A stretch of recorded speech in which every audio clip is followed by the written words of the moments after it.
প্রথম আমল সেটা হচ্ছে তাকওয়া বা আল্লাহ ভীতি অর্জন করা। আল্লাহ সুবহানাহু ওয়া তাআলা কোরআনে কারীমের মধ্যে বলেন, ইয়া আইয়ুহাল্লাযীনা আমানু কুতিবা আলাইকুমুস সিয়াম কামা কুতিবা আলাল লাযীনা মিন ক্বাবলিকুম লাআল্লাকুম তাত্তাকুন। সূরা বাকারা আয়াত নম্বর 183। আল্লাহ বলেন, তোমাদের উপর সিয়ামকে ফরজ করা হয়েছে যেমনি ভাবে ফরজ করা হয়েছিল তোমাদের পূর্ববর্তীদের প্রতি, যাতে করে তোমরা তাকওয়া অবলম্বন করতে পারো। তাকওয়া অর্জনের জন্য সিয়াম আমাদের কাছে এসেছিল।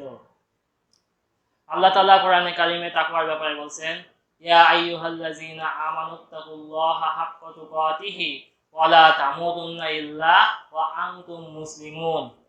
তোমরা হে ঈমানদারগণ, তোমরা আল্লাহকে ভয় করো যথাযথভাবে এবং তোমরা মুসলমান না হয়ে মরো না। তাকওয়ার আবিধানিক অর্থ হচ্ছে বেঁচে থাকা, দূরে থাকা, আত্মরক্ষা করা, ভয় ভীতি, এর নাম হচ্ছে তাকওয়া। ইমাম ইবনে তাইমিয়া রাহিমাহুল্লাহ তাকওয়ার ব্যাপারে বলছেন, আল্লাহ সুবহানাহু ওয়া তাআলা আমাদের উপরে যা নাজিল করেছেন তা যথাযথভাবে মেনে নেওয়া, আর যা নিষেধ করেছেন তা থেকে বেঁচে থাকার নাম হচ্ছে তাকওয়া। তাকওয়া যে রমজান মাসে অর্জন করা যায় তার উৎকৃষ্ট প্রমাণ হচ্ছে রমজান মাসে আমরা সারাদিন যখন সিয়াম পালন করি, আমরা অন্ধকার ঘরের ভিতরে হয়তো অনেক সময় একা থাকি, নির্জন একা থাকি, কেউ আমাদেরকে দেখে না, কিন্তু আমরা একটি বারের জন্য খানা দানা তো অনেক পরে আমরা কখনোই এক ঢোক পানিও খাই না। যে কারণে আমরা পানি খাই না সেই কারণটা হচ্ছে তাকওয়া, আল্লাহর ভয়। তাকওয়ার ব্যাপারে হযরত ওমর রাদিয়াল্লাহু তাআলা আনহু একদিন উবাই ইবনে কাব রাদিয়াল্লাহু তাআলা আনহুকে প্রশ্ন করছেন, হে ভাই উবাই, তাকওয়া কি?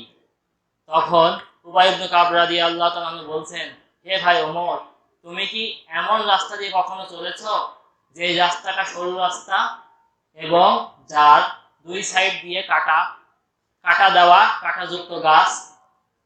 তখন হযরত ওমর রাদিয়াল্লাহু তাআলা আনহু বলছে, হে ভাই, আমি ওরকম রাস্তা দিয়ে চলেছি। বলছে উবাই ইবনে কাব রাদিয়াল্লাহু তাআলা জিজ্ঞেস করলেন, হে ভাই ওমর, তুমি ওই রাস্তা কিভাবে চলেছো? তখন হযরত ওমর রাদিয়াল্লাহু তাআলা আনহু বললেন, আমি এমন ভাবে রাস্তা চলেছি যাতে করে আমার পোশাক এবং শরীরের ওই কাটায় কোনো ক্ষতি না করে। তখন উবাই ইবনে কাব রাদিয়াল্লাহু তাআলা আনহু বলছেন, ও ভাই ওমর, এইটাই হচ্ছে তাকওয়া।